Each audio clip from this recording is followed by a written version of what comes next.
আমরা আজকে আমাদের আন্তর্জাতিক অপরাধ ট্রাইব্যুনালের প্রসিকিউশন টিম এবং আন্তর্জাতিক অপরাধ ট্রাইব্যুনালের তদন্ত এজেন্সি আমরা যৌথভাবে এই রায়ের বাজার বুদ্ধিজীবী কবরস্থানে আমাদের যে 114 জন শহীদের কবর আছে সেটি আমরা সরজমিনে দেখার জন্য এসেছিলাম।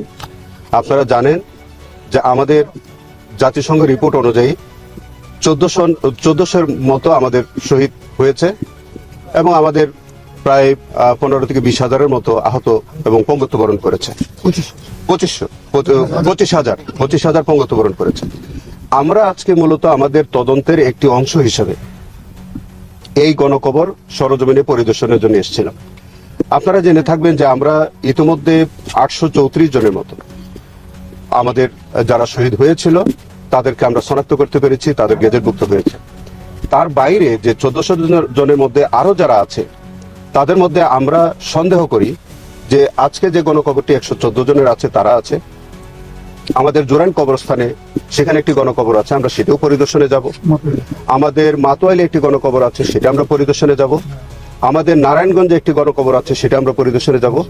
আমাদের একটা মুন্সিগঞ্জে একটা বড় গণকবর আছে, সেটা আমরা পরিদর্শনে যাব।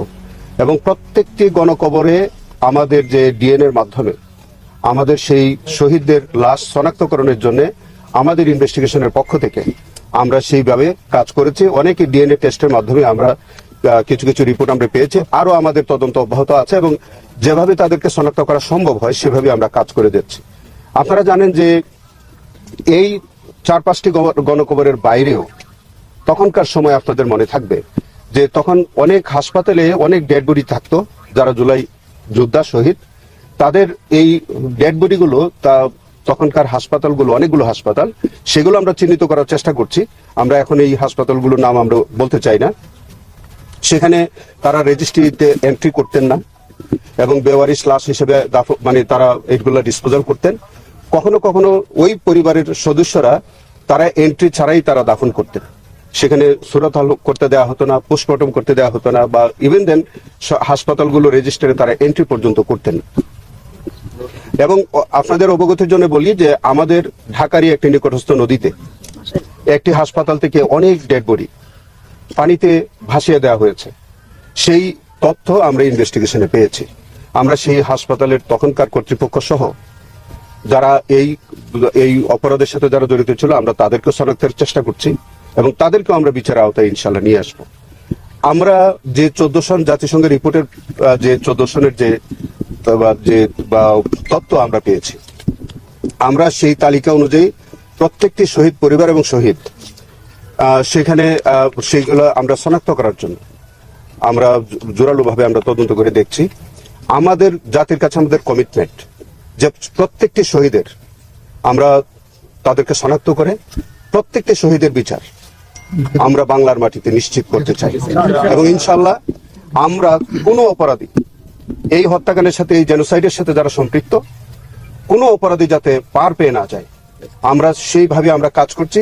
আমরা আপনাদের মাধ্যমে আমরা জাতিকে প্রতিশ্রুতি দিতে চাই যে এই গণহত্যার সাথে যারা জড়িত, রাষ্ট্রের যত বড় ব্যক্তি হোক, রাষ্ট্রযন্ত্র যারাই জড়িত থাকুক, এবং যারা এই এর মধ্যে তারা যদি মনে করে থাকেন যে তারা পার পেয়ে গেছেন, তারা বুকার স্বর্গে বাস করছেন, আমরা আমাদের ইনভেস্টিগেশন, আমাদের প্রসিকিউশন টিম এই প্রত্যেকটির বিচার ইনশাআল্লাহ আমরা বাংলার মাটিতে নিশ্চিত করব। আপনাদের আমরা একটা তথ্য আপনাদের মাধ্যমে আমরা শহীদ পরিবারের কাছে জানাতে চাই। যে সকল শহীদদের আমরা শনাক্ত করতে পেরেছি, সেটা তো পেরেছি, যাদেরকে শনাক্তকরণের প্রক্রিয়া চলমান আছে, প্রত্যেক শহীদ পরিবারের কাছে আমাদের অনুরোধ, আপনারা আমাদের প্রসিকিউশন টিম অথবা আমাদের তদন্ত সংস্থার মাধ্যমে আপনারা মাঝে মাঝে আমাদের সাথে যোগাযোগ করবেন। আমরা যখনই যেটা উদ্ঘাটন করতে সক্ষম হব অথবা শনাক্ত করতে পারবো সেই তথ্যটা আপনাদের কাছে আমরা সরবরাহ করব। সেই জন্য আপনাদের অনেকেরই হয়তো কনফিউশন আছে যে আপনারা কিভাবে কি প্রক্রিয়া আপনাদের এই তথ্যগুলো জানবেন। আমি সরাসরি বলতে চাই, সেটা আমার কাছেও জানতে পারেন, আমার প্রসিকিউশন টিমের কাছে জানতে চাইতে পারেন, অথবা আমার তদন্ত সংস্থায় যিনি আছেন, যারা আছেন, তাদের কাছেও আপনারা এই ইনফরমেশন গুলো পাবেন। তবে আমাদের তদন্ত অব্যাহত আছে। আমাদের জন্য আপনাদের সহযোগিতা চাই। আপনাদের কাছেও যদি কারো কোনো তথ্য বা কোনো ইনফরমেশন যদি আপনাদের কাছে থাকে সেটি, এবং যার কাছে যা ইনফরমেশন আছে তাদের কাছে আমরা উদাত্ত আহ্বান জানাচ্ছি আমাদেরকে প্রয়োজনীয়